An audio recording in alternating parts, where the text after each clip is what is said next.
kusulubishwa na kufa na kuwekwa kaburini, lakini baada ya siku 3 yeye atafufuka. Haleluya! Biblia inasema ya kwamba siku ya 3 ilipofika, asubuhi na mapema, simba wa kabila la Yuda, yeye ni mkate wa uzima, yeye ni jiwe la pembeni. Biblia inasema akafufuka. Yesu yu hai, Yesu yu hai. Kulikuja watu wako na majina makubwa, kulikuja kina Muhamedi, kukakuja kina Mzee Jomo Kenyatta, kukakuja na watu wengine wakubwa, lakini walipokufa mifupa yao iko kaburini. Yesu Kristo mwana wa Mungu, yeye yu hai, na kwa sababu yu hai ndio maana tumekuja hapa. Sisi hatujakuja kuomboleza, hatujakuja kupiga uhai. Biblia inasema mahali palipo 2 watatu, huyu simba wa Yuda yuko pale. Ambia mwenzako yako hapa, yako hapa. Palipo 2 watatu kwa sababu yake. Tuko hapa kwa sababu yake sisi, hatuko hapa kwa sababu ya mwingine. Tuko hapa.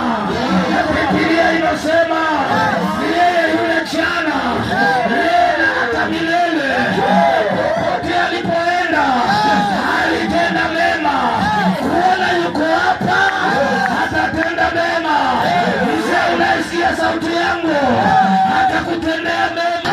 Msichana unayenisikiza, atakutendea mema. Hatulikuwa wabaya, hatukuwa wazuri, lakini tulipopatana na huyu mwanaume wa wanaume akatubadilisha. Amenibadilisha. Yesu ni Bwana. Wapisha mwana vigeregere. Tusome neno la Bwana, na baadaye dakika zisizo nyingi sana tutapeperusha neno la Bwana, kwa sababu nasikia neema ya Bwana, nasikia mafuta ya Bwana imeshuka hapa. Hapa tutapeperusha neno. Biblia inasema nini, mtu wa Mungu? Ni Marko sura ya 5. Amina. Kuanzia pale kwanza, mstari wa kwanza unasema nini? Wakafika ng'ambo ya pili, mpaka nchi ya Wagerasi. Kuna ng'ambo walikuwa sasa wamefuka ng'ambo lingine, na kutangazia katika jina la Yesu, hautakaa ng'ambo yako. Nani? Yesu alipokwisha kushuka chomboni, mara alikutana na mtu mwenye pepo chafu, alikuwa makaburini. Soma mtu wa Mungu. Wala hakuna mtu yeyote aliyeweza kumfunga ama kumtuliza, hata kwa minyororo na mikatari, kwa sababu alikuwa amefungwa siku nyingi, mara mingi kwa pigo. Aliyekuwa na uwezo na nguvu za kumshinda. Tusomee mstari wa 15, mtu wa Mungu. Mstari wa 15 unasema nini? Wakamwendea Yesu watu wa eria hiyo, wakamuona yule mwenye pepo, wakamuona yule mtu aliyekuwa na pepo ameketi chini, amevaa nguo. Imagine, yule mtu alikuwa anakaa makaburini bila manguo. Oh yes. Na nguo, na akili zake zimemrudia. Naye ndiye na akili hapo, na akili zake zimemrudia. Akili zake zimemrudia. Kwa hiyo akili zake zilikuwa zimemuondoka. Na kwa sababu ukiwa na akili timamu hauwezi kaa bila manguo. Kwa hiyo akili zake zilikuwa zimemuondoka. Akili zake zilikuwa zimenyakuliwa. Usiku wa leo tu Mungu shikilia pale. Nataka kuongea kuhusu ya kwamba Yesu ndiye jibu la maisha. Yesu ndiye jibu ya maisha. Haleluya. Haleluya. Nataka kuongezea kidogo. Yesu jibu kamili. Yesu jibu kamili la maisha. Haleluya. Unajua kuna watu wanajifanya wako na majibu ya maisha. Haleluya. Tunaona watu wamesoma sana. Tumeona watu wako na mapesa. Tumeona watu wako na majengo makubwa. Tumeona wengine pia ni maskini. Haleluya. Lakini bado wako na maswali ya maisha. Bado wako na maswali ya maisha. Lakini usiku wa leo, haleluya, kwa neema ya Bwana tumewaletea moja aliye na jibu kamili. Kamili. Simba wa kabila la Yuda ndiye aliye na jibu kamili. Pombe haina jibu. Unaweza ukakunywa pombe na baada ukabaki na maswali. Unaweza ukajidunga matembe. Unaweza ukavaa miniskati na ukaingia kwa inange, lakini bado ukabaki na maswali. Lakini jioni ya leo, vijana na wamama, wazee na watoto, tumekuja hapa kuwaletea mmoja aliye na jibu kamili.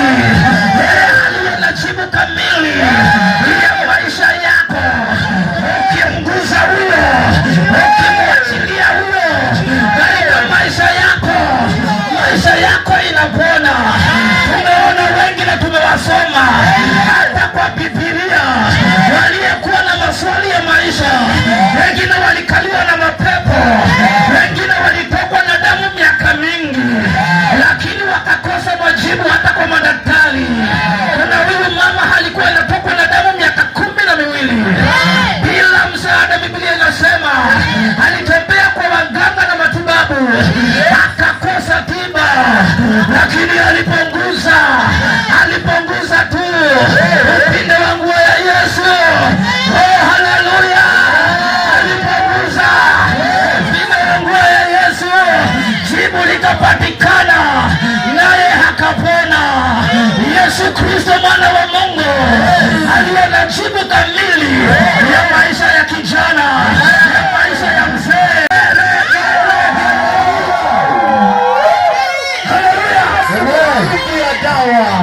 Haleluya.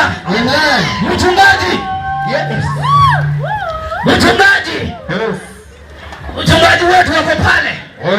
Wakati nilikuwa ninasoma hiyo maandiko, niliyasoma mpaka pale mwisho, mpaka huyu jamaa akifanyika apostol, akifanyika mtume.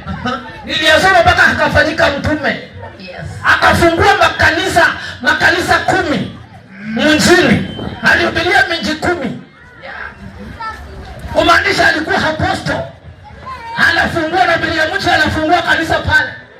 Lakini nikisoma pale watu wa Jehova, nikaona ya kwamba yule jamaa alikuwa amekaliwa na mapepo. Nilisoma nikaona watu wa hiyo kijiji walikuwa wanamtumia kama kiengezi kitega uchumi. Walikuwa wamekusanya mapepo yao yote wakaweka pale kwa yule jamaa, kwa sababu wakati alikombolewa mtu wa Mungu, watu wa kijiji waliambia Yesu atoke huko, kumaanisha walikuwa wanamtumia kufanya biashara na yeye. Wameweka mapepo pale ndani yake. Biblia inasema huyu jamaa alikuwa anakaa makaburini, na asili ya mwanadamu ni kukaa manyumbani, ni kukaa kwa familia, lakini huyu jamaa anakaa makaburini. Unajua kukaa kwa familia, kukaa kwa nyumbani inamaanisha mahali pa starehe. Tukimaliza ibada hii, kila mtu ataenda nyumbani akapumzika. Alikuwa ameondolewa starehe na mapepo, Kuna watu walali usiku wananyongwa na mapepo. Kuna watu walali wanasumbuliwa na hali ya mili kwa sababu ya mapepo. Alikuwa ameondolewa nyumbani. Biblia inasema alikuwa anakaa makaburini, na kaburini inasimamia mahali pa upweke. Haleluya.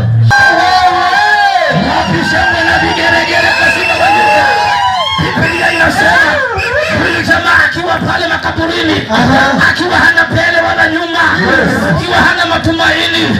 Kazi yake ilikuwa moja, kujikatakata na mawe, anajitoa damu. Damu inasimamia uhai, damu inasimamia uzima.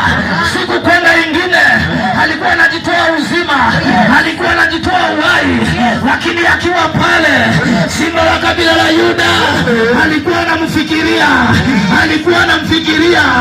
Naongelesha mama uliye nasikia sauti yangu, kuna mmoja anakufikiria. Wanadamu wanaweza kukufikiria, lakini wakawa hana jibu kamili. Wanaweza kuita switi, wanaweza kuita ngumu, sukari na peremende, lakini bado hawana jibu kamili. Wanaweza kuita my dear, my sweet, I love you. Wanayuthi wanasemaje? I love you, I love you.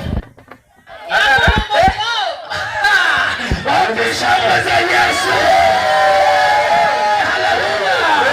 Wengine wakifurahia, ukamata chupa kule bado nafurahia, ukamata microphone wakati wanafurahia, ushika msokoto wa bangi, sisi tunafurahia ushika microphone. Haleluya.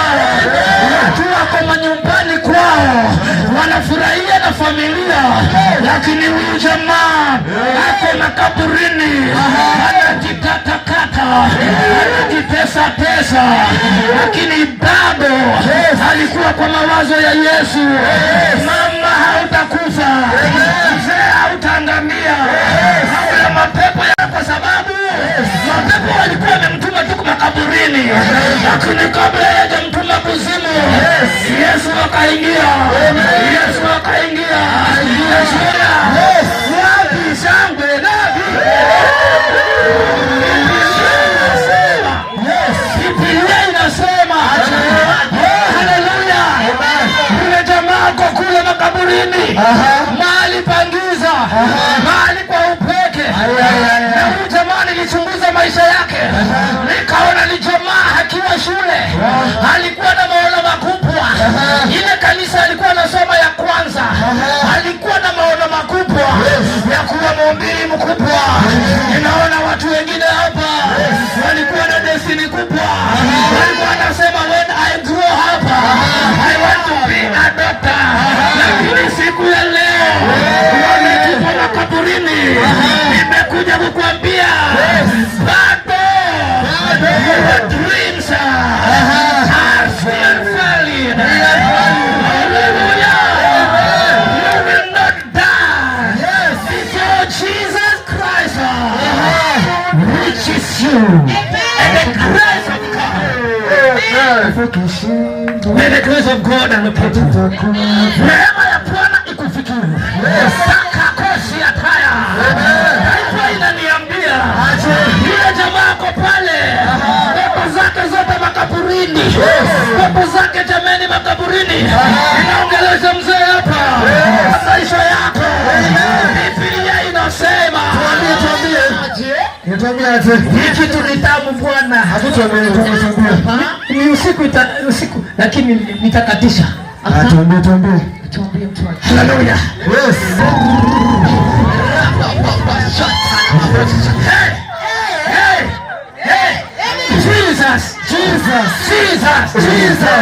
Jesus.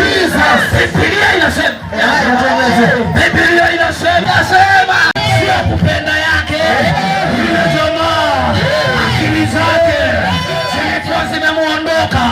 Na jamaa wanajikatakata kwa bangi, sio kupenda yao, ni akili zao zimewaondoka. Biblia inasema Marko 5 mstari wa 15, eti yule jamaa akaonekana amevaa manguo na akili zake zimemrejea. Amen. Shangilia Yesu. Usiku leo akili zako zitakurudia. Haleluya. Yule jamaa alikuwa amehamishwa kwa majumba, akapelekwa kwa makaburi. Kuna watu wamehamishwa. Yale maisha unaishi sio ile maisha Mungu alikusudia. Yale maisha unakaa sio ile maisha Mungu alikupangia. Usiku wa leo nimekuja kusema Mungu atakurejesha. Na utakapo urejesho utarejeshewa. Soma shahidi.